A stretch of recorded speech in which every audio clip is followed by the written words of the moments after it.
Hello students, मैं Mrs Renu, आपकी संगीत वादन तबला अध्यापिका। और आज हम पढ़ेंगे सोलो वादन ताल प्रस्तार से संबंधित परिभाषाएं। सोलो वादन में सबसे पहले आता है मुखड़ा। मुखड़े की परिभाषा है छोटा सा तीय अथवा बेतीयेदार। तीय अथवा तिहाई अर्थात तिहाई, तो तीय अथवा बेतीयेदार टुकड़ा जो सम पर आने से पूर्व बजाया जाता है मुखड़ा अथवा मोहरा कहलाता है। जिसका जैसे एक मुखड़े का उदाहरण देखें, क ता घे घे तिट किट तक तिर किट तक ता तिर किट धा तिर किट तक ता तिर किट धा तिर किट तक ता तिर किट और सा सम आ गया हमारा। ये 3 ताल में है ये मुखड़ा। अब देखेंगे उठान। वह जोरदार अथवा गंभीर बोलों का समूह जो प्राय नाच के साथ करने के पहले बजाया जाता है उठान कहलाता है। उठान को यदि एक बड़ा तथा जोरदार मोहरा कहा जाए तो ठीक होगा। पूरा बाज का सोलो वादन कई बार उठान से ही प्रारंभ किया जाता है। उठान हम यदि देखें, देखिए एक ताल में उठान है ये धे धे धिट धिट धागे तिट तागे तिट कृधा तिट धागे तिट धा कृधा तिट धागे तिट धा कृधा तिट धागे तिट और यहाँ आ जाएगा एक ताल यानी धिन हमारा सम। फिर धिन हम जो पेशकार हैं वो हम प्रयोग कर लेंगे। आगे देखें पेशकार डगमगाती चाल वाले एक विशेष सुंदर तथा कठिन कायदे को पेशकार अथवा पेशकारा कहते हैं। स्पष्टीकरण यदि देखें, पेश माने प्रस्तुत, कार का अर्थ है करने वाला, अर्थात पेशकार शब्द का अर्थ है प्रस्तुत करने वाला या परिचय देने वाला। सोलो वादन में इसका प्रयोग सर्वप्रथम किया जाता है। मुखड़ा या उठान बजाने के बाद सर्वप्रथम हम पेशकार की बंदिश प्रारंभ करते हैं, उसके बाद उसकी पलटें तिहाई हम बजाते हैं। तो पेशकार का उदाहरण देखें, मैंने आपको समझाया भी हुआ है। पेशकार धाक्र वाला भी होता है और धीक्र वाला भी। जैसे मैंने धीक्र उदाहरण दिया है, धीक्र धिन धा धा धा धिन धा धाती धाती धा धा धिन धा तीक्र तिनता ताता तिनता धाती धाती धा धा धिन धा। इसके बाद पलटे आदि बजाएंगे। तो यहाँ पेशकार की बंदिश पेशकार का पूछा हुआ है, तो वही उदाहरण देंगे हम। कायदा बोलों का वह समूह जिसकी रचना काल ताल और उसके विभागों के अनुसार हो तथा जिसका पर्याप्त विस्तार हो सके, यानी जिसको आगे बढ़ाया जा सके, कायदा कहलाता है। कायदे का प्रयोग तबले के सोलो वादन में होता है। पेशकार के बाद हम बजाते हैं कायदा। मैंने उसी क्रम में लिया जिस तरीके से हम बजाते हैं बोलों को।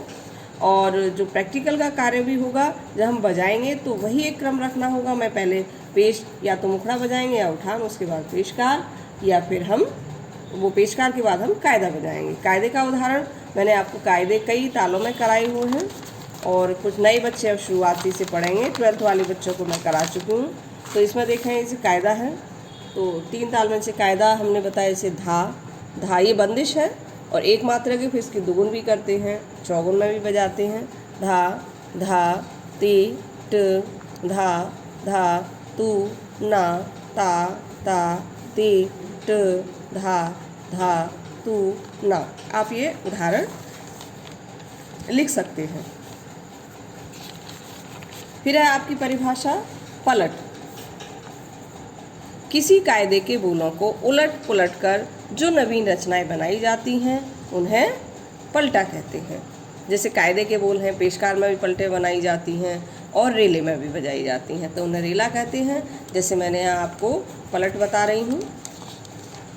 जैसे पलट है 3 ताल में, जैसे तिरकिट की मैंने अलग अलग ली है। तिरकिट का भी कायदा कराया तो तिरकिट की पलट है, जैसे धा धा तेरे किट धा धा तेरे किट धा धा तेरे किट धा धा तूना ता ता तेरे किट ता ता तेरे किट धा धा तेरे किट धा धा तूना।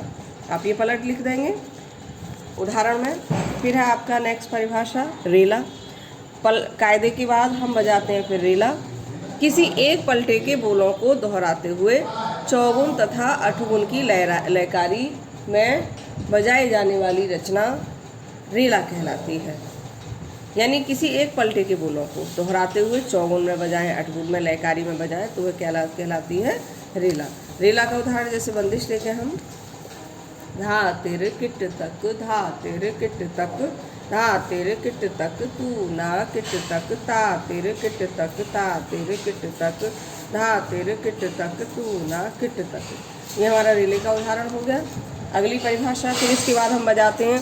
तिहाई हम पेशकार में भी प्रयोग करते हैं, कायदे में भी और रेले में भी। बिना तिहाई के वह जो पूरा बंदिश है और उसका जो कायदा है या पेशकार है रेला समाप्त नहीं होता। वह बोल समूह जो हूबहू एक साथ ही 3 बार बजाकर सम पर मिल जाता है तिहाई अथवा तियेदार तिया कहलाता है। गायन, वादन तथा नृत्य तीनों में ही तिहाई का प्रयोग किया जाता है। तिहाई देखेंगे, जैसे एक मैंने बनाई है यहाँ तिहाई 3 ताल में धा धा तेट, धा धा तू ना, धा आ, धा धा तेट, धा धा तू ना, धा आ, धा धा तेट, धा धा तू ना, और फिर हम सम पर आ जाएंगे। इसके बाद टुकड़ा, बंद बोलों का वह समूह जिसमें बोल लयकारी तथा ताल स्वरूप का बंधन ना हो और ना ही वह विस्तार के योग्य हो, टुकड़ा कहलाता। टुकड़ा के कभी पलटे वगैरह नहीं बजाए जाते हैं।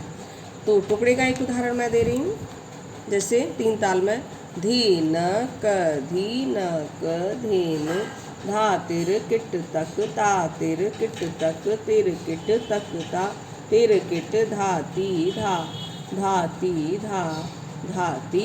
आप कोई भी टुकड़ा लिख सकते हैं जो आपको याद हो, और बंदिश भी तिहाई भी कोई भी बना सकते हैं। मैंने यहाँ उदाहरण दिए, आप अपनी मर्जी से भी जो पढ़े हुए जो आपको याद हो वो उदाहरण दे सकते हैं। परन, खुले और जोरदार बोलों का लंबा वह टुकड़ा जिसमें अधिकतर बोल दोहराते हुए चलते हैं परन कहलाता है। परन को परण भी कहते हैं। परन का उदाहरण देखेंगे हम, जैसे 3 ताल में है, ये शूल ताल में है धागे तिट, तागे तिट, धागे तिट, तागे तिट, धा, धागे तिट, तागे तिट, धा, धागे तिट, तागे तिट। तो आप उदाहरण लिख सकते हैं।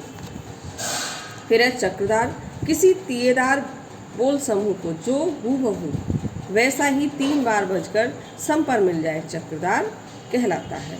चक्रदार यानी जैसे आप समझ ही रहे होंगे, बार बार चक्कर लगाना, तो वह चक्रदार कहलाता है।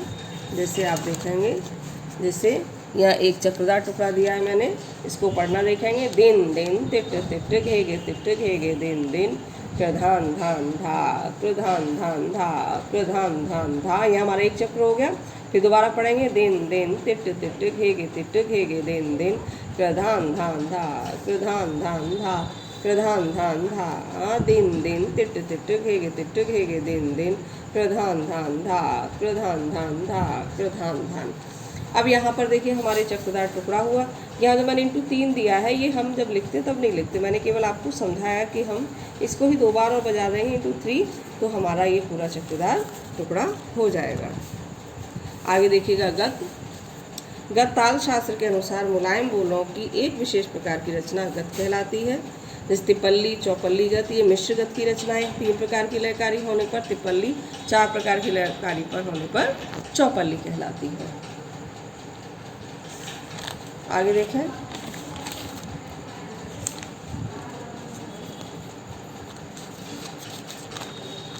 लग्गी,